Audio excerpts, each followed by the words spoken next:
আসসালামু আলাইকুম। কেমন আছেন আপনারা? আশা করি আপনারা ভালো আছেন। এই পিঠাটা আপনাদের এলাকায় কি নামে পরিচিত আপনারা একটু বলে যাবেন। আমাদের এখানে তো জামাই পিঠা বলে। অনেক এলাকায় ফুলঝুরি নামে পরিচিত। প্রথমে বাটিতে একটি ডিম ভেঙে নিয়েছি।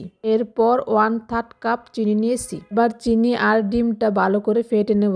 এমন ভাবে মিশাতে হবে যাতে চিনিটা গলে ডিমের সাথে ভালো করে মিশে যায়। এবার ডিমের মিশ্রণের সাথে চালের গুঁড়ো দিয়ে দেব 1 কাপ। 2 চা চামচ পাউডার মিল্ক দিয়ে দেব। আপনারা এখানে লিকুইড দুধ দিয়ে দিতে পারেন। কাপ ময়দা ও সামান্য লবণ দিয়ে দিয়েছি। সবকিছু একসাথে ভালো করে মিশিয়ে আস্তে আস্তে পানি দিয়ে ব্যাটারটা গুলিয়ে নেবেন। আমার প্রায় 3/4 কাপ পানি লেগেছিল। আপনাদের কম বা বেশি লাগতে পারে। এবার তেলের মাঝে ছাঁচটি ভালো করে গরম করে নিতে হবে।